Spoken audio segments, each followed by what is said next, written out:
Բարև ձեզ։ Ողջույն Հիսուս։ Ես միշտ եւ անապահ։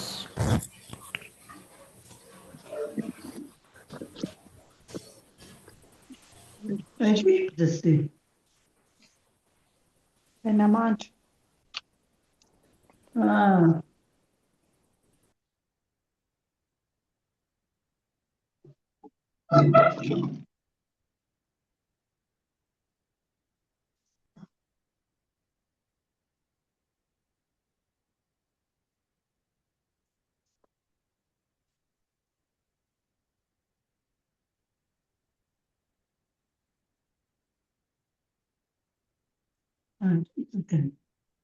Principe San Bajeno.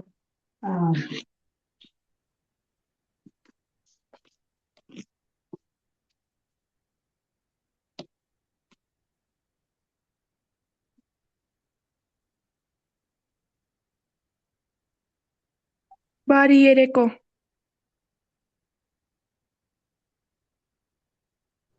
Բարև ձեզ։ Եկեք լավ սկսենք։ Ժամանակը ափսոս է։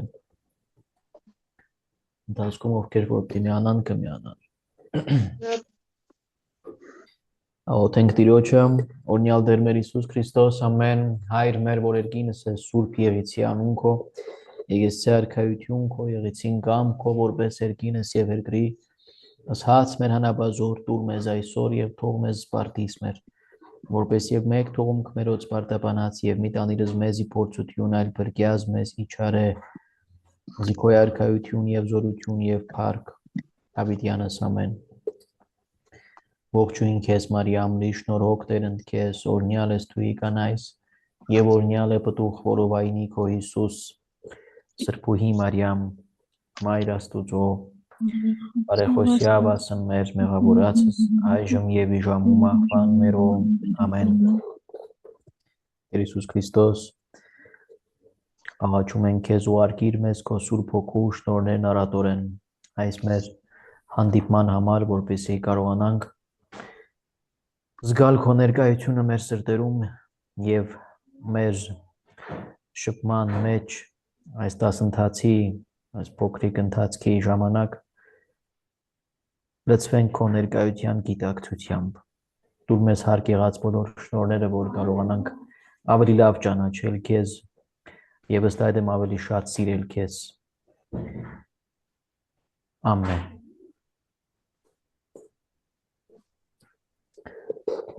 Ինչպես եք, լավ եք։ Լավ, շնորհակալություն դուք։ Շնորհակալություն։ Ուրեմն մենք նաև պետք է քիչ կրոնուսուցներին է վերաբերվում խոսքս հիմա կարծես թե դուք եք միացել միայն աստիճանաբար ինձ ասեք, եթե կան խոչընդոտներ հունիսի 15-ից մինչև 19 մեր նախատեսված հանդիպման համար, որ ես նկատի ունենամ, եթե չէ, ես օրակարգը քիչ-քիչ պետք է մշակեմ ես երկու շաբաթվա ընթացքում եւ նաեւ պիտի կազմենք մասնակիցների ցանկը ցուցակը երբ վերջնական ասել թե կարողանաք մասնակցել թե ոչ Հիմա ես ասեմ, հա։ Ամսի 24-ին քննություն են դրել հայ գրականությունից, էսե ուսուցիչներին։ Այո։ Վերջին քննությունը մենք 15-ից 19-ն է մեզ պետք։ Հասկանալի է։ Ես ուրեմն պիտի հլա չգիտեմ, այդ միջանկյալ օրերին, որ մենք դեռ աշխատանքի ենք, ես պիտի մի ձևով համաձայնեցնեմ կամ էլ չգիտեմ, ձեզ ասեմ, որ կլինի թե չի լինի, որովհետև վերջերս է նախարարությունը օրը դրել, ավելի շուտ չգիտեի, որ ավելի շուտ ասեի ձեզ, էլի։ 23-ին են օրը նշանակել, ուղարկել են դպրոցներ, մենք նոր ենք տեղեկանում այդ մասին։ Միշտ հայոցի քննությունները եղել է ավելի շուտ։ Եթե դա մենք հանենք, այդ երկու շաբաթը հանենք, արդեն կընկնի հուլիս։ Հունիսի 29-ից մինչև հուլիսի 3-ը, բայց չգիտեմ, հնարավոր է։ բայց կուզենայի որ շուտ անենք։ Եթե այսպես պայմանավորվենք, եթե ես կարողանամ ինչ որ բան անել, որ այդ ընթացքում ասենք դուք ասեցիք 15-ից, չէ, ես նայեմ մյուս քննությունների մեջ հանձնաժողովում կլինեմ, չեմ լինի, կկարողանամ 4 օր վերցնել, ձեզ վաղս անգեմ ասեմ։ Կլինի։ Լավ, որ մեր շաբաթել այդպես կողմնորոշվենք, նոր վերջնականացնենք։ Իմ ասածը, որ ես դեռ չեմ կարող ձեզ ասել։ Եվ խնդրեմ մյուսներն էլ բոլորդ արդեն վերջնական որոշեք, որ մյուս 3 շաբթի օրը ես արդեն ցուցակը կազմեմ 99% վերջնական ձևով, ովքեր են մասնակցելու, որ կարողանանք նաև շուտ կազմակերպել Ռուսաստանից եկողների համար տոմսերը առնենք։ Ուրեմն մյուս 3 շաբթի օրը բոլորը խնդրեմ ինձ պատասխանեն, թե հունիսի 15-ից 19-ը կարող են մասնակցել, թե ոչ, խոսքը վերաբերում է կրոնուսույցներին, ովքեր որ աշխատելու են համայնքներում եւ աշխատում են։ Իսկ երիտասարդներին արդեն առանձին ծրագիր է, ձերը դուք գիտեք, մասնակցել եք եւ նորից կմասնակցեք ուրիշ ծրագրերի։ Եթե ասեցիք եւ աշխատում են, ես որպես հայոցի ուսուցիչ եմ աշխատում հիմա։ Կամ պիտի ասեի, ցանկալի է, որ կրոնուսույց էլ աշխատեմ, էլի, ուրեմն ասում։ Բարի երեկո, տերոջ։ Բարի երեկո։ Իսկ ես այս վերջերս նորից սկսեցի լսել այս վերջի դասերը եւ եկա եզրակացության, որ այն բանի ինչ են ասում, խնոցու մեջ հարվողի նման հարվեցինք այս կողմ այն կողմ, հիմա կարծես եկել ենք, գտել ենք այն ինչ որ իրոք պետք է, որ իրոք աշխատող է կամ այն առաջվա դասերը հավաքվեցին, հիմա տալիս են այն արդյունքը իմ մեջ մտնելով եմ ասում ու կողքից նայելով, որ ձեր միջամտելը շատ տեղիներ եւ շատ լավ ժամանակին էր, ինձ թվում է հիմա պիտի որ լավ արդյունք ստանանք։ Ուղղակի ուզեցա որ շնորհակալությունս հայտնեմ։ Սիրով, դե ավելի բարձեցված տարբերակներ են եւ կօգնի նաեւ տեղում ճիշտ կազմակերպել դասերը։ Մենք այս մասին նաեւ հիմա դեմարդեմ հանդիպման ժամանակ էլ որ եկաք այդ մեթոդների մասով էլ կխոսենք, որ առաքելությունը ովքեր չեն սկսեն, ովքեր որ սկսել են օգնենք։ Իսկապես շատ բարդ է մեր ընդհանուր եկեղեցու առաքելության մեջ այս քրիստոնեականի դասավանդումը դնել ճիշտ ուղղության ռելսերի վրա, որ միասին պիտի անենք, շատ բարդ է։ Ինչու, որովհետև երիտասարդների խանդավառությունը ուրիշ է, տեսեք, իրենց համար միջոցառումներ կազմակերպել, իրենք էլ են մի տեսակ միշտ խանդավառ են եւ չգիտեմ, այլ ուղղություն, այլ բնութագիր ունի, բայց ձերը աշխատանք է ենթադրում, կանոնավոր աշխատանք համայնքների մեջ եւ այն էլ կամավոր, որը մեծ շնորհ է պետք, մեծ հոգեվոր եռանդ է պետք դա անելու համար։ Այս իմաստով է բարդ, բայց այն որ ճիշտ անձինք են հավաքված այս առաքելության մեջ, ինձ իսկապես շատ մխիթարող է եւ ուրախացնող։ Աստված մնում է որ ինքը առաջ տանի մնացածը։ Եկեք շարունակենք մեր թեմաները։ Ուրեմն այստեղ ենք կանգնել, ինչպես ստեղծվեց եկեղեցին, 51-րդ։ Խնդրեմ այդ ձայնը կարող եք անջատել, որ կողքից խոսակցները մեզ չխանգարեն, եթե խոսելու բան չունեք այս պահին։ Ուրեմն Հիսուսն իր եկեղեցին հիմնեց իր շուրջ համախմբված աշակերտներից։ Իր շուրջ համախմբված աշակերտներից նա ընտրեց 12 առաքյալներ եւ նրանց վրա հիմնեց իր եկեղեցին Աստծուն հավատացողների խումբում։ Առաջին եկեղեցին Հիսուսի աշակերտներն էին, այդպես կարող ենք ասել, քանի որ եկեղեցին նշանակում է ժողով։ Ինչպես նաեւ անցած անգամ քննարկեցինք եւ դուք գիտեք։ Առաջին խումբը առաքյալների հենց եկեղեցին է, նաև գումարած են 72 աշակերտները, որոնց մասին կարդում ենք Ղուկաս ավետարանի 10-րդ գլխում, Հիսուս ասում է 12-ից բացի ընտրեց եւս 72 աշակերտների եւ նրանց եւս ուղարկեց առաքելության։ Եկեղեցին կոչվում է առաքելական, քանի որ հիմնված է առաքյալների վրա։ Կարող ասել նաև, որ առաքյալների միջոցով, առաքյալների կողմից նաև հիմնված, ճիշտ է Հիսուս ինքն է հիմնադիրը, բայց ուրեմն առաքյալների միջոցով է որ հիմնեց իր եկեղեցին։ Առաքելական հայ առաքելական եկեղեցին անունը շեշտում է ինչու առաքելական անընդհատ այսպես շեշտելու համար, որ եկեղեցին հայ առաքելական եկեղեցին հիմնված է կամ հիմնվել է Թադեոս եւ Բարդուղիմեոս առաքյալների կողմից։ Կաթողիկ եկեղեցին շեշտում է կաթողիկ է բառը, միշտ շեշտելով այն, որ սա բոլորի համար է այս եկեղեցին Քրիստոսի ստեղծած ընդհանրական եկեղեցին է, ընդհանուրի համար է։ Բայց ամեն մի ավանդական եկեղեցի ինչ որ մի բառ տեսնում ենք, որ շեշտում է իր անվան մեջ, ռուս ուղղափառ եւ վրաց ուղղափառ եկեղեցիները կոչվում են ուղղափառ օրթոդոքս, դոքսա հավատք է նշանակում, օրթո ճշմարիտ հավատք կամ ուղիղ ավելի ճիշտ թարգմանությունը ուղիղ հավատքի, ուղիղ դավանության, այս դոքսո դավանությունը ավելի հստակ թարգմանությամբ նշանակում ուղիղ դավանության եկեղեցիներ, այսինքն կաթողիկեն էլ է ուղղափառ, ուղիղ դավանության, կաթողիկ եկեղեցին եւս առաքելական է, այս բոլոր տերմինները եթե տեսնում եք ընդհանրական եկեղեցում բնորոշ տերմիններ են, որոնց ամեն եկեղեցի վերցրել է բան շեշտելու համար այն ինչ որ իրեն պետք է շեշտել, այդպես ասած։ Առաքելական եկեղեցին վերցրել ժամանակին առաքելական տերմինը եւ սա 17-18-րդ դարերից է սերում այս տերմինը, ի սկզբանե կոչվել է հայ եկեղեցի։ Հետո այսինքն այն թևը, որ այսօր կոչվում է առաքելական, այդ բառը վերցրել է հատուկ շեշտելու համար իր ինքնուրույնությունը կամ ինքնագլխությունը եւ որ սերում է Թադեոս եւ Բարդուղիմեոս առաքյալներից ըստ այդ ավանդական պատմության։ Իսկ մենք հայ կաթողիկներս վերցրել ենք կաթողիկե բառը ցույց տալու համար մեր միությունը ընդհանրական եկեղեցում միաժամանակ պայելով մեր ազգային, մշակութային, ծիսական եւ լեզվական ինքնությունը, որպես հայ եկեղեցու,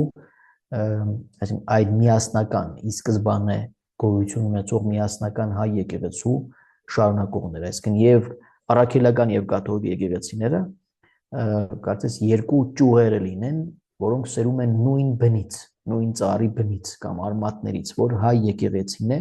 որը ժամանակին եղել է մի մասը կաթողիկ եկեղեցու, այսինքն մինչև 6-րդ դարը կարող ենք ասել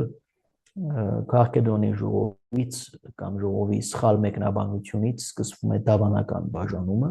բայց որի հիմքում քաղաքական պատճառներն են։ Այս մասին մենք իրենք խոսել եւ դարձյալ կխոսենք, բայց ոչ հիմա։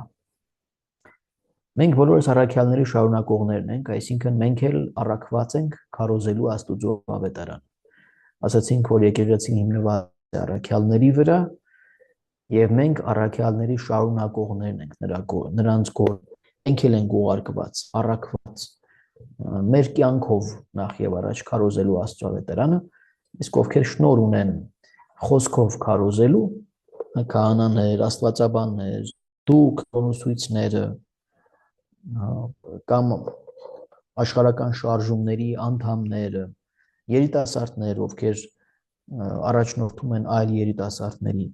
բոլորս առաքյալներ ենք, ամեն մեկս մեզ առաքելության ծիրի մեջ, առանձին շնորհներով։ Պետրոս առաքյալների ավագն էր, ինչու։ Հիսուս ընտրեց Հովնանի որդի Սիմոնին եւ նրա ամուր հավատքի համար նրան կոչեց Պետրոս, որ նշանակում է քար։ Ուրեմն սա հունարեն թարգմանությունն է Պետրոս, իսկ արամեերեն տարբերակը Կեփաս, որ եւս քար է նշանակում։ Հիսուս նրան ասաց. «Քո վրա եմ շինելու իմ եկեղեցին»։ Այս մասին կարող եք կարդալ Մատթեոսի ավետարանի 16-րդ գլխում։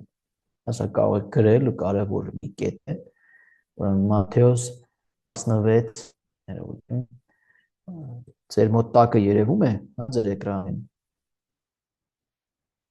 Մատթեոսի ավետարան թվերը տեսնում եք։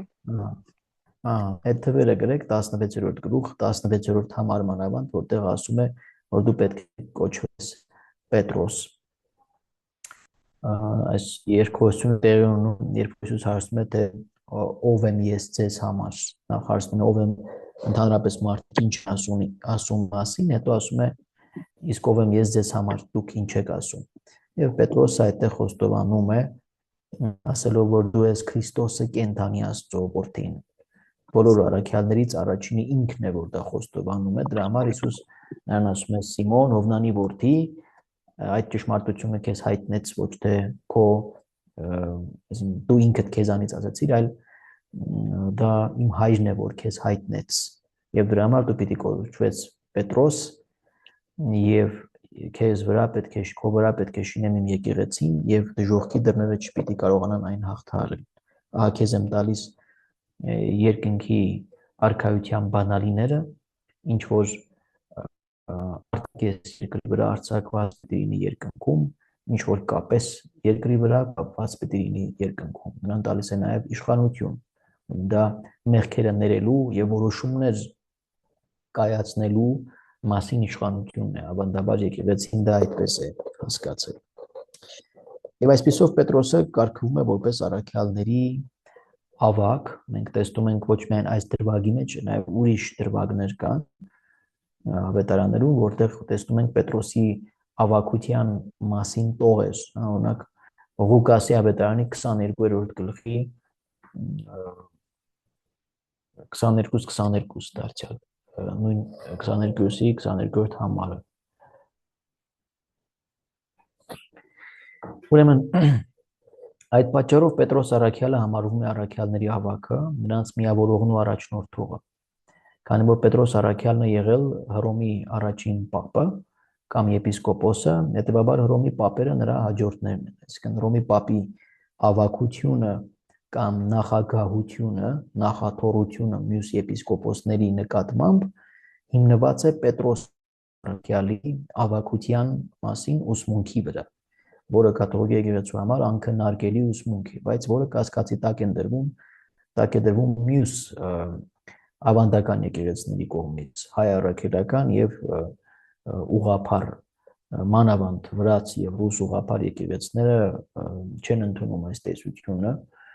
Հայ առաքելական եկեղեցին մի քիչ ավելի այսպես մեղմ է մոտենում, սա ավանդաբար եղել է միշտ քննարկման եւ վիճաբանության թեմա, որովհետեւ մտածել են, որ այս ուսմունքը զարգացնելով կաթողիկ եկեղեցին շեշտում է իր իշխանությունը, պապի իշխանությունը, մարդկային իշխանասիրության, իշխանամոլության գործոն են տեսել միայն սրա մեջ, մինչդեռ Պետրոս առաքյալին Հիսուս վստահեց հովվել իր ոչխարներին, եթե բացեք Հովհաննեսի ավետարանի 21-րդ գլուխը, իր երևումից հետո Տիբերիայի լճի ափին, այնտեղ մի շատ կարևոր խոսակցություն է տեղի ունենում Պետրոս առաքյալի հետ, երբ որ 3 անգամ հարցնում է, թե սիրում ես ինձ Պետրոս ավելի քան դրանք, ուրեմն Հովհաննես 21-րդ գլուխ, եւ Պետրոս առաքյալը 3 անգամ պատասխանում է, որ սիրում եմ, ասում է արածեցրու իմ ոչխարներին։ Իսկ Ղուկասի ավետարանի այդ մեջ բերած հատվածում 22-րդ գլխում ասում է Պետրոս, ահա սատանան ուզեց ձեզ մաղի անցկացնել, բայց ես պիտի աղոթեմ քեզ համար, որպեսզի երբ որ դու դառնաս դեպի ինձ, ուղես քո եղբայրներին։ Այս հատվածները խոսում են իր ավակության մասին, հետո նաև բազում տեղեր կա, որտեղ Պետրոսն է, որ ինքն է միշտ պատասխանում Քրիստոսի հարցերին, միշտ առաջնորդի դերում է հանդես գալիս։ Սա բացատրեցի կաթողիկ եկեղեցու վարդապետությունը ուսմունքը Պետրոս առաքյալի ավակության մասին։ Դեր Հովսեփ, իսկ ինչու են ուղղափառ եկեղեցու ներկայացուցիչները հատկապես մատերին փաթաթում, որ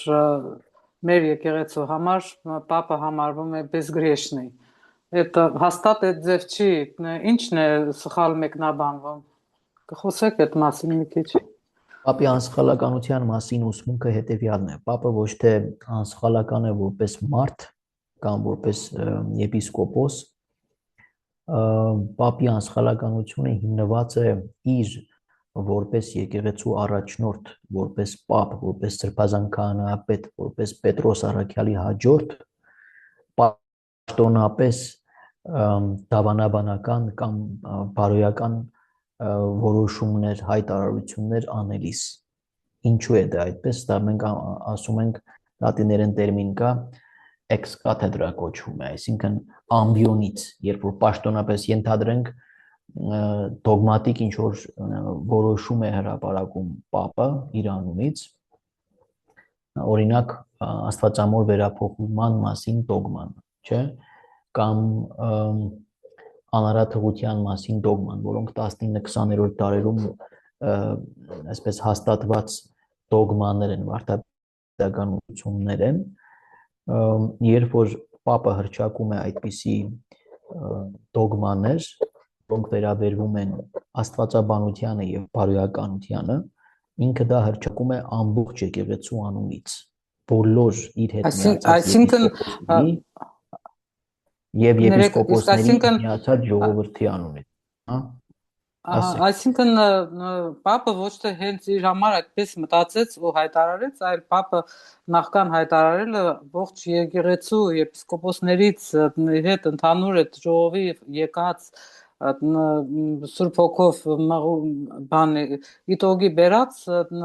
հետո է հայտարարվում, այսինքն տարիներ շարունակ այն քննարկվելով ինչու է այս ուղղափառ եկեղեցին բացատրեցիք, ահա։ Իրենք ուղղակի այդ մի տեսակ մի քիչ ուրիշ ձևի են որովհետև իրենք համարում են, որ ճշմարիտ դավանությունը միայն իրենց մոտ է, հա։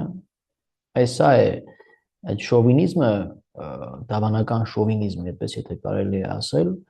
որը բնորոշ է ռուս եւ վրաց ուղղափառ եկեղեցիներին այս պահին միայն, հա, դասվում է։ Հա, լսվում է։ Հա, որ այդ եկեղեցիներն են միայն այդպես թշնամաբար տրամադրված կաթոլիկ եկեղեցու նկատմամբ, սա 1054 թվականից, երբ որ այդ մեծ սխիզման բաժանումը տեղի ունեցավ, ասենք հունական եկեղեցու եւ լատին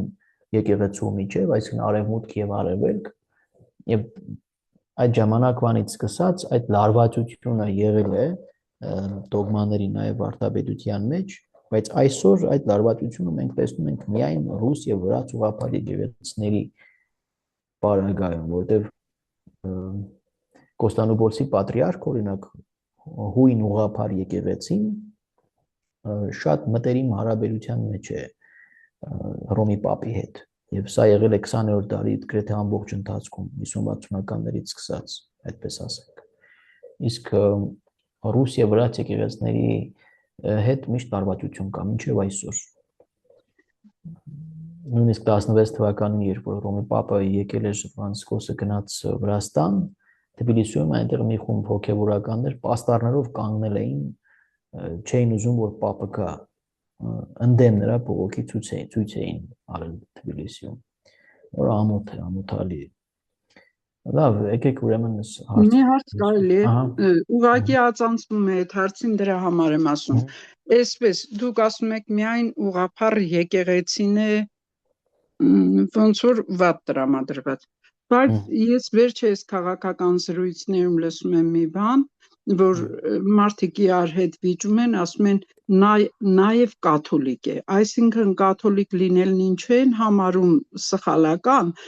ես խոսքը շարունակեմ։ Հետո չէ որ կաթոլիկը ընդհանրական եկեղեցին է, կարծում եմ թե եկեղեցիների մեջ հաշտություն սերմանողը եկեղեցիների մեջ է տարբերությունների նկատի ունեմ ասենք կանոնական եկեղեցիների քրիստոնեական կարծում եմ թե կաթոլիկ եկեղեցու առաքելությունն է բոլորի մեջ խաղաղություն սերմանելը եւ տարբերությունները վերացնելը։ Եթե սխալվում եմ ասեք։ Չէ, ճիշտ եք, ամբողջ առաքելությունը, նաեւ դիվանագիտական առաքելություններ են միջայլոց, որ պապին ասում են թե իբր ինքը քաղաքական գործիչի հաստատությունը երկրորդ դիվանագետներ, այդ դիվանագետների առաքելությունը եւս խաղաղություն հաստատելն է։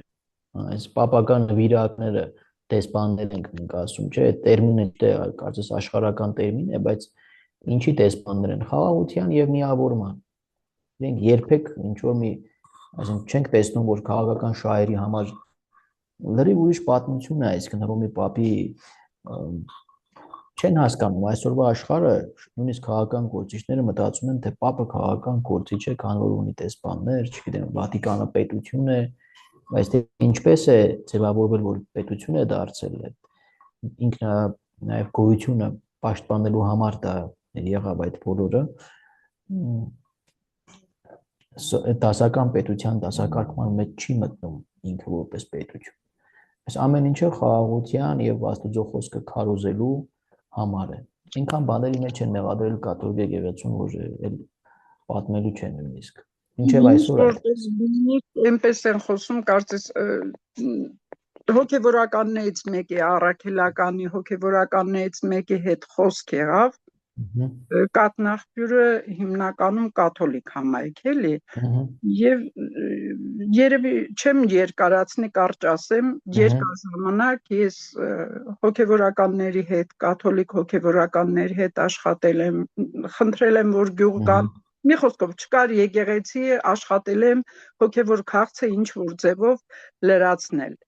Պատահական մի դեպքից հետո առաքելական եկեղեցու հոգևորական եկավ գյուղ ու ասեց, որ ջրորնեք ենք անելու, ես էլ ասեցի, հա, երեք կաթոլիկ եկեղեցուց մեր մոտ եկել էին, պայմանավորվել են, որ գալու են։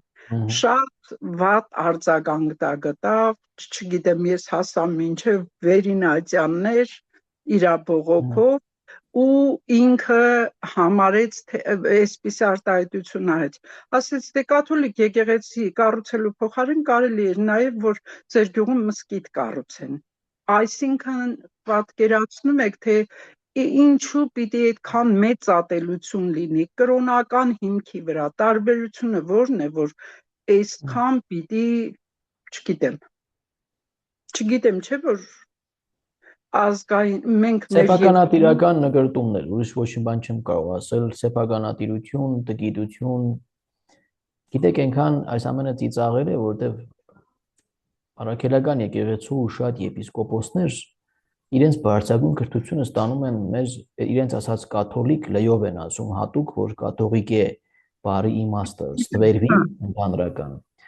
եւ նույնիսկ ասում են հռոմեա կաթոլիկ եկեղեցի զուտ այսպես հատվածականությունը բաժանումը ազգայինից վերացնելու բայց ոչ բոլորը ասեմ ձեզ որ շատ նաեւ կրթված շատ հոգեորականներ կան իրենց մեջ որ իրենք հասկանում են որ այն ինչ որ այսօրվա աստվածաբանությունը որ իրենք ունեն նախ շատ տկար է կաթոլիկ եկեղեցու աստվածաբանության համար որ ես խոսում եմ նրան հոգեորականությունից հանեցին հետո դե ինչ ասեմ Բայց ես չէ որ հանողները շատ զարգացած են իրենք կրթվում են կաթողիկ բուհերում բողոքական եկեղեցում բուհերում գիտեք ու գալիս են Հայաստան աստիճաններով, ասենք մագիստրոսի կամ դոկտորի աստիճաններով, որը հնարավոր չէ Հայաստանում ստանալ, որտեղ Գևորգյան հոգևոր ճեմարանը չունի այն աստվածաբանության մակարդակը, ինչ որ կա դրսում, եւ ոչ էլ այստեղի աստվածաբանության ֆակուլտետ, համալսարանը։ Հետո գալիս են եւ այդ սեփականատիրության այսպես ցկտումներով, սա իմն է, որ այսօրվա արդեն հնացած եւ այսպես քարակուսի մոտեցում է, որը խանգարում է եկեղեցու միությանը։ Բայց այդպես չեն բոլորը չէ, որ այդպես։ Օրինակ Գարեգին առաջին կաթողիկոս շատ լայնախոհ էր այս իմաստով եւ 1996 թվականին Սուրբ Հովհաննես Պողոս II Պապի հետ ստորագրեց մի փաստաթուղթ, որտեղ ընդունում էր, որ երկու եկեղեցիների ընկալումները Քրիստոսի բնության շուրջ, կարևոր ուսումնքների շուրջ նույնն է, բայց կան բարերի տարբերություններ, այսպես ասեմ, հասկացությունների, որոնք պատմական ժառանգություն են, այսօր մինչև հիմա ակտուալ են, բայց մեր դավանանքը նույնն է։ Դրանից հետո Հայաստանում Գարեգին առաջին կաթողիկոսին քննադատեցին տեղի եպիսկոպոսները, որ ավելի նեղմիտ էին եւ հոգեվորականները քննադատեցին դրա համար, թե ինչու եք այդպեսի փաստաթուղթ ստորագրել։ Եվ չէին էլ սիրում այդ կաթողիկոսին, որ շատ կիրթ էր եւ իսկապես աստվածաբան կաթողիկոս էր։ Ինչեւ է լավ։ Տեր Հովսեփ, եթե չեմ ձանձրացնի մի հարց էլ ես ունեի էլի։ Ես մի արտահայտություն եմ լսել, ուղղակի կուզեի ձեզնից լսել, թե արդյոք ճիշտ է։ Օրինակ հիմա եթե ուզում ենք չէ տարբերել աղանդավորներին, օրինակ քրիստոնյաներից, ասում են թե աղանդավորները միայն չեն հավատում, որ Քրիստոս Աստված է, չէ՞։ Հիմնականում այո։ Իսկ եթե ուզում ենք օրինակ հենց այդ արտահայտությունը հետևյալն էր, որ եթե մենք ուզում ենք տարբերել կաթոլիկներին առաքելականներից, ուրեմն հետևյալ արտահայտությունը կա, որ առաքելականները միայն հավատում են դրան, որ Քրիստոս Աստված է ու չեն հավատում դրան, որ Քրիստոս մարդ է։ Ճիշտ կլինի այդպես ձևակերպել, էլի։ Երկբնույթ եւ միաբնույթ Ես լինելու այդպես եմ լսել, որ առաքելականները միայն հավատում են Քրիստոսի աստվածությանը ու չեն հավատում Քրիստոսի որպես մարդ լինելուն, էլի։ Առաքելականները։ Հա, հենց կոնկրետ առաքելականները։ Չէ, այդպեսի բան չկա, ինչն է հարցը, տեսեք, առաքելական եկեղեցին ընդհանրապես ավանդական եկեղեցիների մեջ Քրիստոսի բնության հետ կապված կա երկու հիմնական բաժանում. երկբնակ եւ միաբնակ կոչվում են եկեղեցիները, այսինքն եկեղեցիները, ովքեր Քրիստոսի մեջ ընդունում են երկու բնությունների գոյություն, մեկ անձի մեջ, ինչպես մենք, կաթողիկ եկեղեցին եւ նաեւ ուղղափառ եկեղեցին, ռուս եւ վրաց։ Եվ կա միաբնակ եկեղեցի, որը ընդունում է Քրիստոսի մեջ մեկ բնություն։ Հա, հիմա առաքելական եկեղեցին իրականության մեջ ավելի հարում է միաբնակությանը, բայց ինքը չի ընդունում, որ ինքը միաբնակ եկեղեցի է։ Միաբնակ կամ հունարեն տերմինով եթե ասեմ մոնոֆիզիտ։ Իրենք դա չեն ընդունում, բայց աստվածաբանության են ձևակերպում, ինչ որ իրենք օգտագործում են, խոսում է դրա մասին։ Քրիստոս ունի մեկ բնություն, ասում են երկու բնությունից մեկ բնություն, աստվածամարտկային, անբաժանելի, անխառն միավորումով, մեկ բնություն, մեկ անձ։ Այդ բնություն բառն է։ Մենակ բառախաղ լինի, էության մեջ։ Այո, այդ բնություն բառն է, որ ամեն ինչ այսպես դարձել է հայթակողության քար։ Բնություն բառը, որովհետև այդ ժամանակներում, երբ որ Խաղկեդոնի ժողովի ժամանակ օգտագործում էին այդ տերմինը, Խաղկեդոնի ժողովում դա շատ ավելի հստակ ընկալում ուներ, քան թե դրանից առաջ գոյություն ունեցած աստվածաբանության մեջ, որի վրա հիմնվում է առաքելական եկեղեցին։ Հիմնականում դա Ալեքսանդրիա քաղաքի եպիսկոպոս Գյուրեղ Ալեքսանդրացու աստվածաբանությունն է, որը ասում էր, որ երկու բնությունից մեկ բնություն է դարձել Քրիստոսի մեջ, բայց թե այդ բնության տակ ինքը ինչ էր հասկանում, շատ դժվար է ասել։ Վիճաբանությունների մեջ այդ իմաստային նրբությունները հասկանալու համար մենք պետք է ընդունենք, որ ըստ երևույթին նա հասկանում էր անձ, այն ինչ որ հասկանում էր Խաղկեդոնի ժողովի ժամանակ Լևոն Պապը, եւ ինչ որ մենք այսօր հասկանում ենք։ Մեկ անձի մեջ երկու բնություն աստվածային եւ մարդկային։ Դա տարբերություն չի, մեծ բան չի։ Այդտեղ ոչ մի այնտեղ ասում են թե երկու բնույթ, այստեղ էլ ասում են մեկի մեջ երկուսը հավասարապես զուլված։ Այսինքն չկա այստեղ տարբերություն իրականում։ Զուլված չի կարելի օգտագործել։ Այդ զուլված բառը նույնիսկ առաքելականների համար վիրավորական է, զուլված մի ասեք, որովհետև իրականության մեջ չեն ասում, բայց տեսեք միաբնակությունը, այո, ճիշտ եք, բայց իրանց մոտ չասեք, որովհետև շատ կնեղանան։ Չէ, միտքը դրան է հանգում, ուզում եմ ասեմ, տրամաբանություն չկա, տրամաբանական տարբերություն չկա, կա ոնց որ բառախաղ։ Հիմա Նույն բանն են ասում երկուսը։ Բառախաղ չէ։ Գիտեք, բառախաղ, երբ որ ասում ենք, կարծես մի քիչ թեթևացնում ենք այդ իրականությունը, որովհետև աստվածաբանական շատ լուրջ քննարկումներ, վիճաբանություններ են եղել եւ տարեր շարունակ դրա շուրջ։ Պարզապես այդ բառերը գալիս են հունական փիլիսոփայությունից, որի մեջ այդ ընկալումը ուրիշ բան է եղել։ Իսկ աստվածաբանության մեջ ուրիշ ձևով են փորձել դա հասկանալ։ Հասկանում եք, երբ որ մեզ համար այդ գերբնական անճարելի խորհուրդը, թե ինչպես կարող էր Աստված եւ մարդ, կատարյալ Աստված եւ կատարյալ մարդ լինել նույն մեկ անձի մեջ, Քրիստոսի անձի մեջ։ Սա շատ բարդ է հասկանալը նաեւ այսօրվա մարդու համար։ Եվ ճիշտ տերմիններ օգտագործելը, ընտրելը եւս շատ բարդ է։ Երբ որ գործին խառնվել են նաև մարդկային ամբիցիաները, քաղաքական կամ իշխանասիրական, իմ աթոռը, իմ եպիսկոպոսությունը, իմ տարածքը, իմ ժողովուրդը, ամեն ինչ խառնվել է, աստվածաբանությունն ու քաղաքականությունը խառնվել է իրար։ Հասկանում եք, դրա համար գումարվել են ընդհանուր տիեզերական ժողովներ, որպեսզի այդ հարցերին լուծում տան։ Հիմա այդ բնությունների մասին հարցին լուծում տվեց իրականում վերջնական ձևով։ Լուծում տվեց Քաղքեդոնի 451 թվականի ժողովը, որտեղ Լևոն Պապը, որպես ավագը եպիսկոպոսների, մի փաստաթուղթ բերեց ժողովին, որի հիմք դարձավ ձևակերպումների համար ժողովի, կոչվում էր Տոմար, Լևոնի Տոմար, այդպես, Լևոն Պապը, Լևոն 3-րդ մեծ Պապը։ Այդ Պապը սրբություն է եւ իր աստվածաբանությունն էլ ամբողջ կաթողիկ եկեղեցու աստվածաբանությունը հիմնված է այդ փաստաթղթի այդ ժողովի վրա, բայց քանի որ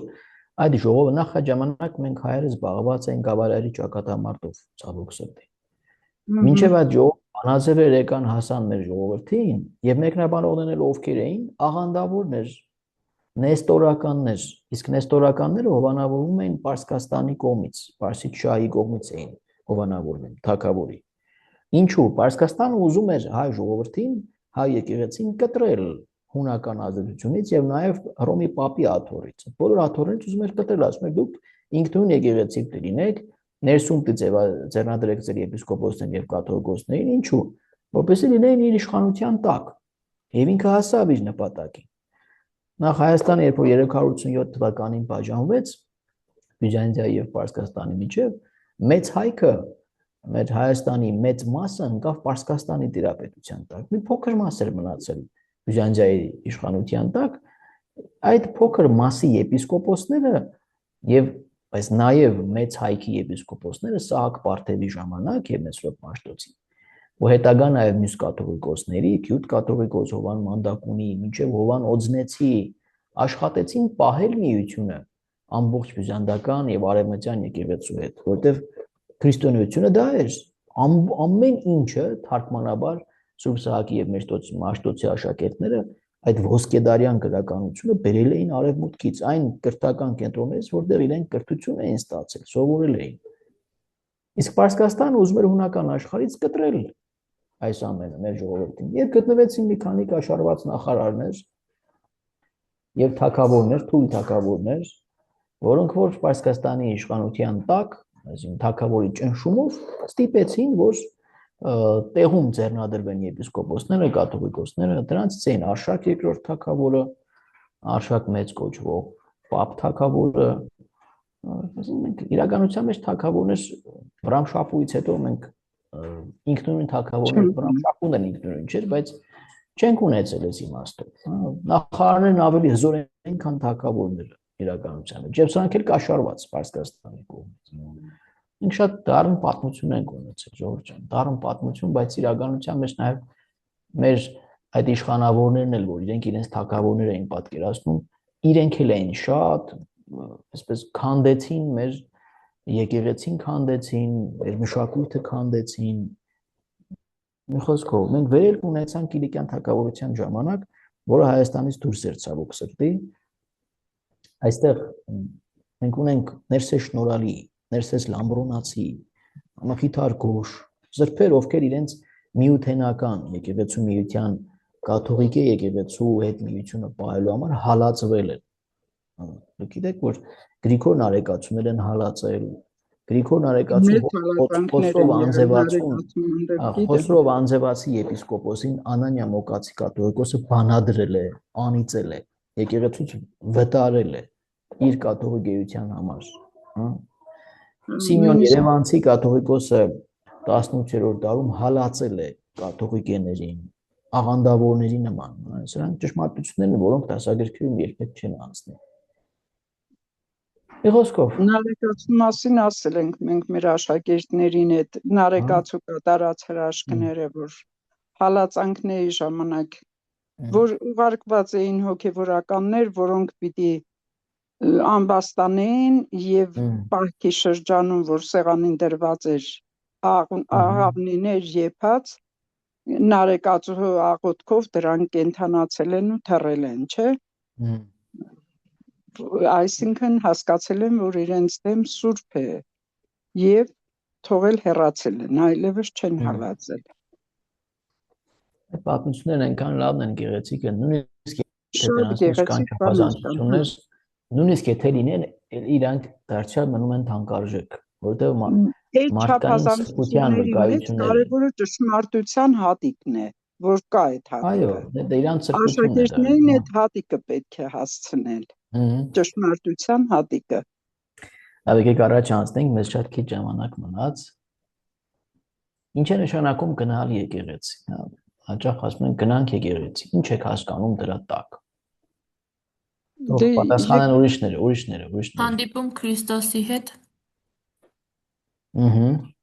Եթե պատարագին մասնակցել ու ստանալ Սուրբ Հաղորդություն, мы становимся соучастниками жертвы Иисуса Христа. Պատասխանները տալիս մեր Մարիան, բայց անշուշտ նաև ճիշտ է հանդիպում Քրիստոսի հետ։ Շատ լավ պատասխաններ։ Եկեղեցին երկինքն է երկրի վրա, չէ՞։ Երկինքը երկրի վրա։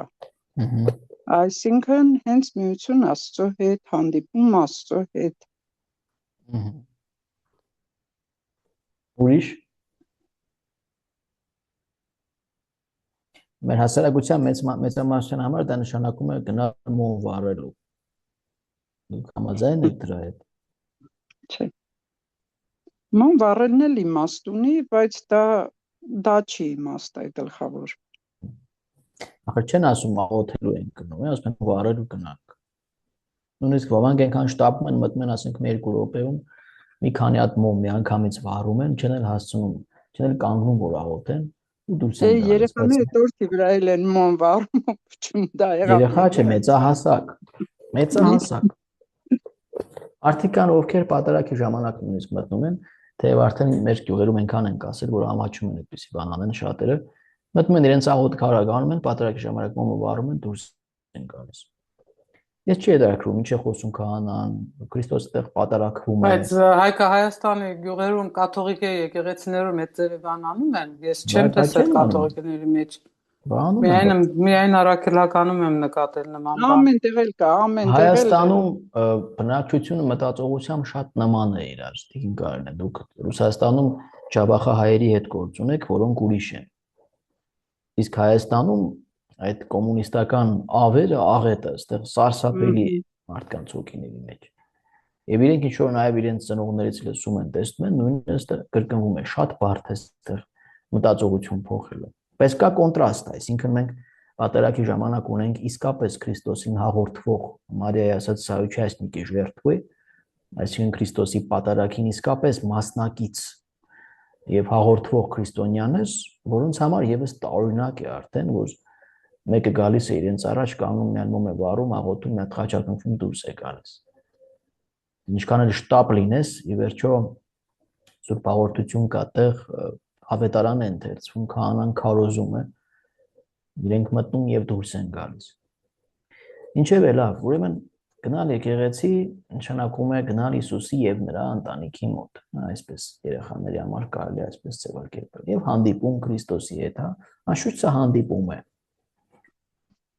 Շատերի համար եկեղեցին բարձրապես քարեշինություն է, տաճար, բայց մենք սովորեցինք, որ եկեղեցին նախևառաջ Հիսուսին եւ Աստծուն հավատացողների խումբն է, որի պատճառով էլ քարե տաճարները կոչվում են եկեղեցի։ Այսինքն այն վայրը, որտեղ հավաքվում է հոգևոր եկեղեցին, Աստծուն հավատացողները։ Ուրեմն գնալ եկեղեցի նշանակում է գնալ Հիսուսի եւ նրան հավատացող ընտանիքի հետ հանդիպման, նրանց հետ հոգևոր միության, որը մեզ համար ապահովում է երջանկություն եւ հավիտենական կյանք։ Այստեղ դժվար է բացատրել, թե ինչ կապ ունի այն չար երեխան կամ հարևանի կինը, որի հետ մարդ ունեցել է խնդիր, որին չի սիրում։ Ինչ կապ ունի Քրիստոսի ընտանիքի հետ։ Դե եկեք բացատրեք ինձ, թե ինչու պետք է ինքը իր վատ հարևանի կողքին նստի եւ աղոթի։ Հարևանի հետ աղոթի։ Потому что Иисус умер за всех. Որովհետև մենք հայր ենք ասում։ Մեկ հայր ունենք։ Բոլորս Աստծո զավակներ ենք։ Բայց դա գիտեք այսօրվա մարդու համար ամենամեծ խնդիրներից մեկը հենց այդ մտածողությունն է։ Ասում ես, արի Սուրբ Պատարագին մասնակցի, ասում ես ինչի՞ պես չգիտեմ ինչ անուն ասեմ, Ալվարդի հետ օրինակ կամ Սուրբ Պատարագին կողքին նստեն, ես գիտեմ թե ինքը ով է, ուստում է պատմել բոլոր թերություններն այդ մարդուն։ Ուրիշի աչքի մեջի գերանը տեսնելով, հա։ Ու ասում ես իրա կողքը չեմ նստի Պատարագին։ Բայց ով է մեզ դատելու իրավունք տվել։ Աստված մեզ դատելու իրավունք չի տվել, չէ՞։ Չէ, բայց իսկապես կարող է այդ հարևանը այդ սխալները արած լինի։ Բայց մենք մեր համար ենք գալիս։ Ինչ կլինի, որ նա արել է դու էլ կողքը նստի մի անիճարություն, դու էլ լավ մարդ ուրիշ պատասխաններ։ Ճիշտ եք, ես համաձայն եմ ձեր հետ, ուրիշները համաձայն չեն։ Ուրիշ պատասխաններ։ Ինչպես կարելի է այդ մարդուն բացատրել, որ ինքը պետք է տեղ նստի եւ աղոթի, ինչի համար, ասեմ ինչի, հա? Անուն ինչի։ Он виноват перед Богом тоже. И если этот человек виноват перед тобой, тебя простят, если ты простишь. Բայց նույնիսկ ինքը գիտակցություն չունի, որ ինքը ներման կարիք ունի։ Նախ իրան տանենք խոստովանության։ Երբ որ տարանք խոստովանության, այդ հարցը երբեք չի տա, թե ինչի պետք է ինքը ալվարտի կողքը նստի։ Ладно, если мы представим, что у него нет даже греха или ինքը չի հասկնա, որ ինքը մեղավոր է։ И կաշտինը մեղավոր մարդ է, Իսուսը գսոր հիվանդները ունին կարիք բժշկին, ոչ թե առողջները։ Այս արդեն ուրիշ հարց է։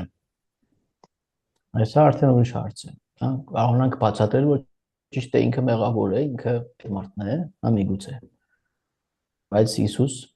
բժիշկ է հիվանդների համար, ուրեմն այնտեղ հենց հիվանդների տեղն է, հենց մեղավորների տեղն է։ Սա տարբերակ է, սա մոտեցում է, այո։ Չէ՞ որ Իսուս նաև սեղաններ նստում մեղավորների եւ մաքսավորների հետ։ Եվ փարիսեցիները կողքից ասում են ինչու է նրանց հետ սեղան նստում։ Այդ նույն հարցն է իրականության մեջ։ Միթե չէին ճանաչում, ասում եմ միթե չի ճանաչում նրանցով։ Հա, այդ իրականության մեջ նույն հարցն է։ Բայց պետք է հասկանալ, որ Իսուս եկել է հենց մեղավոր մարդուն այդ մեղքից դուրս հանելու համար։ Եվ ինքն էլ այդ խոսողն էլ է մեղավոր, այդ խոսողն էլ պետք է գնա խոստովանության։ Իսկ ով է անմեղը։ Ով է հավատացած, որ ինքը անմեղ է, ալվարտն էլ մեղավոր։ Ով է համոզված։ Այնքան մարդիկ կան։ Չէ՞ որ մենք գիտենք, որ միակ անմեղը Հիսուսն է եղել։ Մենք բոլորս էլ մեծ ու փոքր մեղքեր գործ ունենք, չէ՞։ Միգուցե մեր մեղքը փոքր է ուրիշների համեմատ, բայց մեղք ունենք։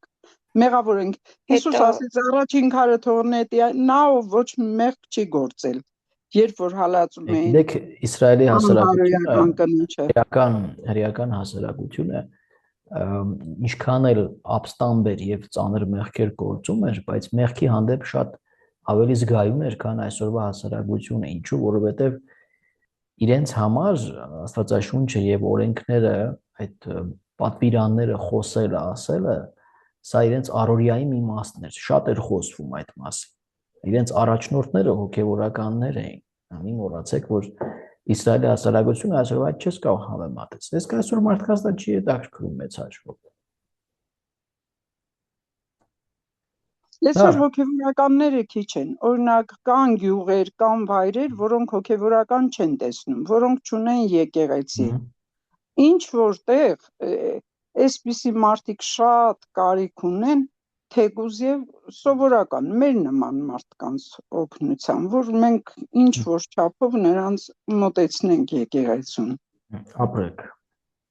Շատ ճիշտ բան ասեցիք, եկեք այդ խոսքի վրա էլ անցնենք հաջորդ թեմային, որ դուք կարևոր եք, դուք առաքելություն ունեք անելու։ Ինչ կարելի է տեսնել եկեղեցում, ինչ կա եկեղեցում, սա մի այսպես պարզ հարց է դարձյալ երեխաների համար, բայց կարևոր է սա ասելը։ Բոլոր հայ կաթոլիկ եկեղեցիներում կարող ենք տեսնել որոշ գործողություններ կատարող մարդկանց կամ իրեր, պատկերներ, որոնք նույն նշանակություն ունեն նույն հայ մեկական ոճով են պատրաստված, բայց յուրաքանչյուրը յուրովի տարբեր է։ Օրինակ Սուրբ Խորանը, որը խորհրդանշում է երկնային արքայությունը։ Խորանի Սուրբ Սեղանը, որի վրա քահանան Սուրբ Պատարագ է մատուցում։ Տապանակը, եւ կարող ենք ասել, որ Սուրբ Սեղանը հիշեցնում է վերջին ընթրիքի սեղանը, հիշեցնում է 5 կտակարանի, ճիշտ երեխաները դա չեն իմանա, 5 կտակարանի ուրեմն զոհասեղանը, զոհաբերության, որի վրա զոհեր էին մատուցում, տապանակը, որտեղ դրվում է Սուրբ հաղորդությունը Տիրոջ մարմին, այսինքն տապանակը, ուրեմն մեր եկեղեցիներում սովորաբար խորանի վրա մի շինություն փոքրիկ, որտեղ դրվում է մշտապես Սուրբ հաղորդությունը, այսինքն Տիրոջ մարմինը, ոչ արյունը, միայն մարմինը, նշխարն ենք պահում, կամ կարող է դրվել պատի մեջ խորշում, խորշի մեջ, որը հին հայկական ավանդություն է, որը եւս մենք եկեղեցիներ կա, որ այդպես է, խորանի աջ կողմում է դրվում այդ խորշը, միշտ այդտեղ է պահվում, վրան վարագույզ եւ միշտ կա մշտվառ, մշտապես վառված լույս։ Նախ ասեմ, որ տապանակն էլ իր հերթին է, այս բառը ձեզ պիտի հիշեցնի ուխտի տապանակը 5 կտակարանից, որի մեջ դրվում էին, ինչ էին պահում, ով գիտի, ուխտի տապանակի մեջ։ 10 заповедей. Ну, скрижали завета. Հետո 10 պատվիրանները, 2 տախտակները։ Մանանան։ Եվ ահա, սափորով մանան եւ քահանայության մի նշան կար։ Ահարոնի գավազանը։ Ահարոնի ծաղկած գավազանը, որը նշան էր իր քահանայության։ Լավ, ահա։ Ուրեմն այդ տապանակը,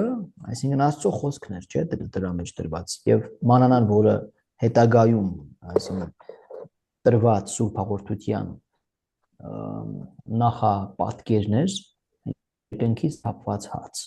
որը ժամանակավոր էր այդ անապատական տարիների համար էր, բայց եղավ նշան երկնային հացի, որ Սուրբ հաղորդությունն է, եւ հիմա էլ մենք դնում ենք տապանակում հենց Սուրբ հաղորդությունն ինքնին։ Տապանակը ամենասուրբ վայրն է եկեղեցում։ Սուրբ Սեղանը եւ տապանակը, ինչու տապանակը, որտեղ դրա մեջ Տիրոջ մարմինն է դրված։ Դա է, որ եկեղեցին իրականության մեջ դարձնում է ամենասուրբ վայրը համայնքի մեջ։ Օրինակ մատուռներում չկան Սուրբ հաղորդություն դրված, այնտեղ պատարագ չի մատուցում, Սուրբ հաղորդություն չկա։ Լինի դա Սուրբ Հովհաննեսը, չգիտեմ, Սպիտակի այդ Նալբանդի, հա, Սուրբ Հովհաննեսը կամ ուրիշ ճանաչված մատուռներ, որտեղ որ չկա տապանակ, Սուրբ հաղորդություն։ Ինքը չի կարող ունենալ նույն արժեքը, նույն սրբությունը, ինչ որ մի, ասենք, աղքատիկ մի եկեղեցի, որտեղ սակայն դրված է տապանակ եւ Քրիստոսի մարմինը դրա մեջ։ Մշտվառը, ուրեմն որը մշտապես վառվում է, ցույց տալով, որ տապանակում դրված է Տիրոջ մարմինը, լույսը միշտ պետք է վառվի։ Դա էլ է 5 կտակարանի պատմության հետ կապված, տաճարում միշտ լույսը վառվում էր սրբարանի մոտ, այն ճրագը վառվում էր։ Սկիհը կամ բաժակը, որտեղ քահանան գինի է լցնում, այդ բաժակը կոչվում է սկիհ։ Գինին հետո դառնում է Քրիստոսի արյունը։ Մաղզման կամ ափսեն, որի վրա դրվում է Քրիստոսի հացն է դրվում, հետո աղոթքով արեք կերեք այսեին մարմինը դառնում է Քրիստոսի մարմինը, չէ՞, եւ բաժակի վրա ասում է արեք արփեք սրանից իսմանե ամենիկյան, խմեք սրանից բուրոտ, այդ խոսքերով գինին դառնում է Քրիստոսի արյունը։ Սկի մաղզմա։ Խորանի քշոցները, որոնց ձայնը հիշեցնում է երկնային հրեշտակների թևերի ձայնը։ Քշոցները գիտեք, չէ՞, ինչ է, երբ որ կլոր սկավառակի նման բան է, որից կախված են բոժոժները, այսինքն փոքրիկ այդ գնդիկները երկաթյա, որ կպնում են այդ սկավառակներին եւ ձայն են անում, դրանք հիշեցնում են երկնային հրեշտակների թևաբախյունների ձայնը, որտեղ պատարագի ժամանակ նոր ասացիք, որ եկեղեցին երկինքն է երկրի վրա, Սուրբ հայրերը ասում են սուրբ պատարագն է երկինքը երկրի վրա։ Եվ հրեշտակներն իջնում են պատարագի ժամանակ, մենք աղոթք ունենք, որ խնդրում ենք հրեշտակների ներկայությունը։ Սպասավորներ ներկայացնում են հրեշտակներին, Քանան ներկայացնում է Քրիստոսին, երկչախումբը եւս ներկայացնում է հրեշտակներին եւ ժողովուրդը սրբերին։ Խորանի մոմերը, որոնք բարձրապես լույս տալու համար են իրականության մեջ, ի սկզբանե էլեկտրական լույս չի եղել, չէ՞, եւ մոմեր են վարել լույս տալու համար։ Հետո մոմը նաեւ աղոթքի կենտրոնացման համար է, ժողովուրդը սիրում է մոմ վարել։ Իրականության մեջ սա ինքը պարզ բան է, բայց մենք կարող ենք ասել նաեւ, որ մոմը հիշեցնում է Հիսուսին, որ սպառվեց մոմի նման, հազար մի բան կարելի ասել, բայց մոմը լույս տալու համար է օգտագործվել ի սկզբանե եւ վերջ։ Օգնում է կենտրոնանալ անշուշտ, հանդիսավոր մթնոլորտ է նաեւ ստեղծում, ես էլ սիրում եմ նույնիսկ տան աղոթելիս մոմ եմ վարում, որովհետեւ պարզապես հանդիսավորություն է տալիս պահին, ուրիշ ոչ մի բան։ Բուրվարը, որտեղ խունկն է ծխում, նույնիսկ Կներեք, մոմ գնելը չի նշանակում ինչ որ չափով նաև օգնել եկեղեցուն։ Ես միշտ մտածում եմ, որ եթե շատ մոմ եմ գնում, ինչ որ գումար եմ տալիս, որով գնում եմ, վառում եմ։ Իհարկե, մեր եկամուտը դրանից է գոյանում եկեղեցում, որ կարող ենք հոգալ տարբեր ծախսեր, ծաղիկներ, չգիտեմ, հավաքարարին վճարել էլ է։ Ուրեմն դա նշանակում է ինչ որ բան անել եկեղեցու համար։ Իհարկե։ Բայց ինքը հենց ինքնին մոմ վարել, բայց մարդիկ ուրիշ բան են հասկանում, շատերը։ Ես թվում է թե Աստծուն շատ հաճելի է վարված մոմերը։ Աստծուն պետք է մեր աղոթքը, մեր սիրտը, ոչ թե վարված մոմը։ Բայց քանի որ սիրում են մոմ վարել, մենք էլ դնում ենք այդտեղ, գնում ենք, ասում ենք, դե որ վարում եք, ուրեմն նվիրատվություն արեք նաև եկեղեցու։ Եթե մոմ չվարեին, բայց նվիրատվություն անեին, մեզ համար նույնն էր, նույն արժեքն ունի։ Օրինակ մեր եկեղեցիներում, իմ եկեղեցիներում եւ գյուղերում ես կանցակի վրա պարզապես գրում եմ, խնդրում են մոմ վարելուց առաջ կատարել նվիրատվություն եկեղեցուն։ Ոմանք առանց մոմ վարելու են նվիրատվություն անում։ Բանը կա ընկալումը։ Եվ երբեք ես չեմ վաճառում այդ մոմը։ Լավ, բուրվարը որտեղ խունկն է ծխում, իսկ ծուխը եւ խնկի բուրմունքը խորհրդանշում են երկինք բարձրացող աղոթք։ Այս խունկը 5 տակարանում նկարագրված է որպես ընծաներից մեկը, հա, ընծայաբերում էին խունկ։ Եվ վարում էին խունկը։ Այդ աղոթքներ ունենք, հա, ասում եմ, իմ պատարագը անուշահոտ բուրմունք է, անուշահոտ պատարագ է քեզ համար Տեր։ Այո։ Այդ ծուխն էլ ինքը խորհրդանշական, այսպես նաև շատ տրամադրող է, հա։ Աղոթքն է, կարծես մեր տեսանելի բաներ են պետք, չէ՞, մեզ որպես մարդ այդ ամեն ինչը իր տեղն ունի։ Երգը, ձայնը, այդ եկեղեցու ամեն ինչ, այդ գեղեցկությունը, ծիսական, այդ ծուխը, որ բարձրանում է, մենք դրա կարիքն ունենք, որպեսզի կենտրոնանանք։ Մենք մարդ ենք, տկար մարդիկ ենք։ Բայց անշուշտ ովքեր որ ավելի այսպես բարձր աղոթքին, ավելի բարձր մակարդակի աղոթքին սովոր են, այս բաները արդեն դառնում են երկրորդական, ամենապարզ, անգամ կենցաղային վայրում կարելի է այնպես կենտրոնանալ Աստուծո հետ լինել, որ քեզ ոչ մի արտաքին բան պետք չի։ Սա մի քիչ ավելի բարձր մակարդակի աղոթք է։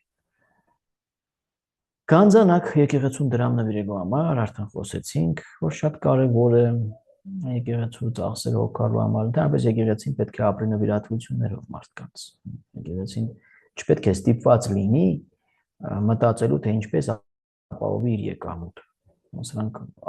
առանց դրամի ոչինչ չես կարող անել իրականության մեջ։ Այո, քարոզել, աղոթել, ինչքան ասես, բայց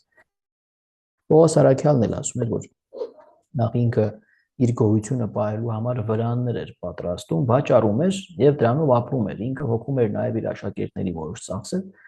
բայց նաեւ գրում է մասին, որ օրինակ մակեդոնացի եղբայրները հոգացին ին բոլոր ծախսերը։ Մարդիկ իրեն օգնում էին։ Կամ մի տեղից գումար էր հավաքում, տանում էր Երուսաղեմի եկեղեցուն որպես նվիրատվություն այնտեղի եղբայրներին։ Նվիրատվության վրա է եկեղեցին։ Առաքյալները կամ Աստծո խոսքը քարոզողները, որոնք զբաղվում են դրանով, պետք է միայն դրանով զբաղվեն։ Պետք է կարիք չունենան ուրիշ բանով զբաղվելու եւ հավատացյալների նվիրատվություններով պիտի ապրեն։ Ցավոք սրտի այդ ընկալումն էլ շատ թույլ է մեր հասարակության մեջ եւ լրիվ ուրիշ բաներ են պատկերացնում այդ փողի տակ։ Եվ կանաներ էլ կան, ովքեր ստիպված են ուրիշ բանով նաեւ զբաղվել, որ իրենց ընտանիքի կարիքներ հոգան, Սա այլ պատմություն է, բարդ պատմություն է, դրա մասին հետո կխոսենք։ Աղոթագրքեր կան եկեղեցում, երգերի տետրեր, սպասավորներ եւ երգչախումբը, որոնք նման եկնային հրեշտակներին եւ իհարկե երեխաներին պետք է խրախուսել, որ իրենք էլ ծառայեն խորային հրեշտակների նման են զգան սրբության կողքին մոտ լինեն այդ սրբության այդտեղից կարող է նաև մեկ ցանկություն առաջանա Աստծուն ծառայելու նաև որպես քահանաներ, նաև կամ լավ աշխարհականներ նվիրյալ սրբությանը մոտ լինելը պետք է խրախուսել։ Գրակալ վրա դնում եւ կարդում են Աստվածաշունչը։ Գրակալ կա փոքր, որը սեղանի վրա է դրվում, քահանայի պատարակի տետրը, խորհրդատետրը համար, որ քահանան կարդա, եւ կա մեծ գրակալ, որը դրվում է եկեղեցու մեջ բեմից ներքև, որտեղ դնում են սուրբ գիրքը, ավետարանը եւ այդտեղից առաքելական նամակները կարդում են դպիրները կամ ժողովրդից անձինք, ովքեր պատրաստ են կարդալու առաքելական նամակները։ Սա էլ պետք է խրախուսել, որ երեխաները վարժեն, սովորեն կարդալ։ Այսպիսով ինչ է եկեղեցին, այս ամենը պետք է որ ինչ կարող պատարակի ժամանակ աղոթքը հարց ու պատասխանի կարծես ոչ թե հարց ու պատասխանի, այլ փոխել ենք ասում ենք, հա մեկ աղոթում է քահանան, մեկ սպասավորը, մեկ երգչախումբն է երգում, այս երեք հիմնական սուբյեկտներն են։ Այսպիսով ապահովում է ամբողջ ժողովրդի մասնակցությունը աղոթքին։ Ժողովուրդը ինքն էլ հետևում է, կարող է միանալ երգչախմբի երգեցողությանը եւ նաեւ սպասավորների աղոթքին, եւ շատ հաճախ մեր մոտ երբ որ սպասավորները շատ պատրաստ չեն լինում աղոթք ասելու, ժողովուրդն է ասում այդ աղոթքները։ Եվ ժողովուրդը բոլորը լավ կլինի, որ այդ աղոթքներին, այդ խոսքերին մասնակցեն։ Մասնակցությունը շատ կարևոր է։ Աղոթքը ինքը նշանակում է մաս ունենալ Քրիստոսի պատարագի զոհաբերության մեջ, մաս կազմել։ Խոստովանարանը կա, որտեղ խոստովան մեղքերը քահանայի մոտ, մեր եկեղեցիներում, կաթոլիկ եկեղեցիներում մենք առանձին խոստովանարաններ երբեմն ունենք պատրաստած, ավելի հաճախ գնում են ավանդատներում են խոստովանում մարդիկ, այսինքն փակ դրան հետև, ինչպես նաև առաքելական եկեղեցությունը, գիտեք, որ մենք խմբային խոստովանություն չունենք, չենք ընդունում դա կաթոլիկ եկեղեցում, այլ միայն անհատականն է։ Այդ մասին մենք դեռ չենք խոսել, չէ՞ կարծեմ, խոստովանության խորհրդին դեռ չենք ասել, կխոսենք այդ մասին։ Առանձին խոստովանելն է մեր համար կարևորը։ Ուրեմն մկրտարան, որտեղ կատարվում են մկրտությունները, խաչելության պատկերներ կանդակված կամ նկարված, պատկերները եւս աղոթքի տրամադրելու համար պատկերները թույլատրված են, այդ սրբերի նկարները կամ հենց Քրիստոս Վացամայրը չնշանակում որ այդ պատկերները հենց իրենք այդպիսին են եղել։ Թերևս ամենամոտը Քրիստոսին կարելի ընդունել նրա վարշամակը, որով ինքը պատանքված է եղել եւ որը պահում են Միլանում, բայց անմենայնիվ մենք չգիտենք հստակ իր դիմագծերը, այդ նկարները մեզ օգնում են մեր աղոթքը կենտրոնացնել եւ ուղղել այդ սրբին, որին արվեստագետը այդպես է ցանկացել պատկերը, եւ սրանք կարեւոր են մեր կենտրոնացվածության համար, ինչը որ չի ընդունում բողոքական եկեղեցի, օրինակ, ավետարանական եկեղեցու միայն խաչ կարող ենք տեսնել, նույնիսկ առանց խաչի այդ պատկերի ու վերջ, իրենք ընդհանրապես սրբապատկերներ, սրբերին էլ չեն ընդունում, բայց ավանդական եկեղեցիներում այդպես չէ։ Մոմակալն էր, որտեղ աղոթելիս մենք վարում եկեղեցու զանգը, որ հավատացյալներին աղոթքի կանչելու համար է։ Երգեհոնը կամ դաշնամուրը, որը նվագում են Սուրբ Պատարագի ժամանակ, դարձյալ հրեշտակային փառաբանությունը, երգեցությունը խորհրդանշելու համար։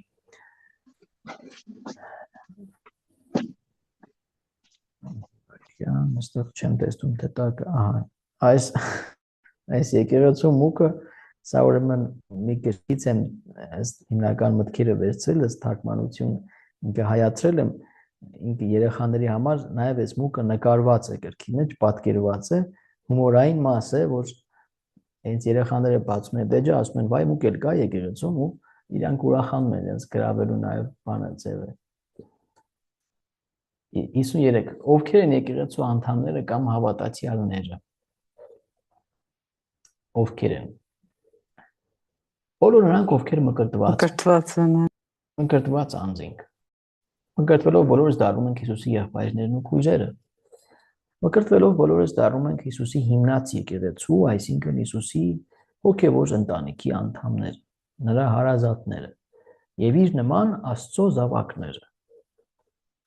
Այսպեսով մկրտվելով մենք բոլորս դառնում ենք նաեւ միմյանց համար հոգևոր քույրեր եւ եղբայրներ։ Մկրտության պահապան հրեշտակ ենք ունենում, թե դա կապ չունի։ Չէ, անշուշտ միշտ ավանդաբար եկեղեցին այո այդպես է համարել, որ Աստված մի հրեշտակ ուղարկում է յուրաքանչյուրի համար, յուրաքանչյուր մարդկային հոգու համար պայքարում են մի հրեշտակ եւ մի դև, մի սատանայի դևը, այսպես գործակից, ասենք, որ մեղքի մեջ գցի մարդ։ Իսկ բարի հրեշտակը ուզում է ճիշտ հակառակ մարդուն ուղղել սրբության ճանապարհով, առաջնորդել սրբության ճանապարհով։ Ավետարանում պահապան հրեշտակների մասին շատ բան չկա գրված, դեռևս մենք տեսնում ենք Գաբրիել հրեշտակին, այո, Միքայել հրեշտակապետին, որ պայքարում է չարի դեմ, տեսնում ենք Ռաֆայել հրեշտակին, Տոբիթի գրքում, ավելի այսպես ավանդությունն է եկեղեցու զարգացրել այս միտքը, որ յուրաքանչյուր մարդ ունի իր պահապան հրեշտակը։ Ցանկալի է դրան հավատալ միշտ։ Իհարկե, եթե Աստված մեզ հետ է, մեզ տեսնում է, մի գեղեցիկ պատկեր կա Գեթսեմանի պարտեզում, Հիսուս աղոթում է եւ ասում է Աստծո հրեշտակը զորացնում էր նրան աղոթելիս, երբ որ այդ տագնապի մեջ էր, տարապանքներին իտես, Աստծո հրեշտակը նրան զորացնում էր։ Քրիստոսն էլ ասեց մանուկների հրեշտակների համար։ Ասում եմ Քրիստոսն էլ ասեց մանուկների հրեշտակների համար, որ այո։ Ճիշտ եք ասում, մանուկներին իր մոտ թողնելու մասին այո դրվագ կա, որտեղ ասում է ով որ գայթակղեցնի այս փոքրիկներից մեկին, ասում է հրեշտակները պիտի տեսնեն, նրանց հրեշտակները երկնքում պիտի տեսնեն դա։ Բառացի չէ իմացածս, բայց այդպես է դրվագը։ Ինչու է եկեղեցին կոչվում, լավ է, սա երևի թողնենք մի շաբաթ։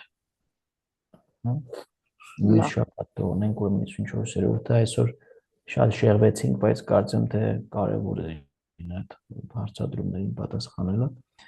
Մենք խնդրեմ նաև մյուս 3 շաբթի օրը ինձ հստակ ասեք, թե ովքեր են մասնակցելու մեր հունիսի հանդիպմանը։ Իսկ մեր աղջիկների մեջ չկան այդ ձևիներ, որոնք ավարտական քննություններ ունեն։ Հունիսի մենք հիշում եմ, մինչև հունիսի վերջ քննություններ ունեինք։ Չկան, որ ոչ ոք ոչինչ չի ասում։ Ուսանողները։ Հա, ուսանողները չէ, կարծեմ է Նախրքալակի գյուղի երեխեքը միջնակարգի ավարտող երեխա է։ Այդ ձև չէր։ Մեր գյուղից կա, բայց իրենց քննությունը ավելի ուշ կայնի։ Հա։ Աննաջան, միջալոց դուք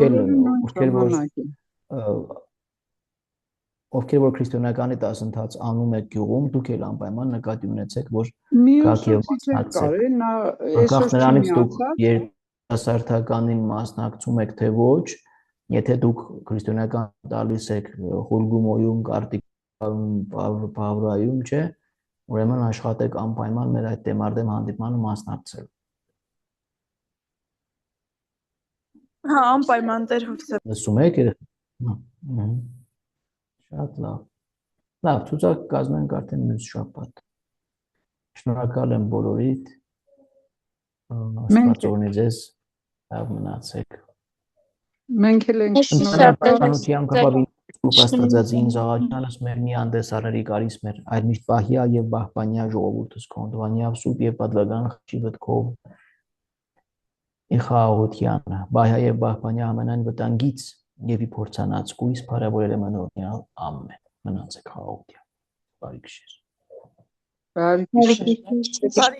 գիշեր Բարի գիշեր։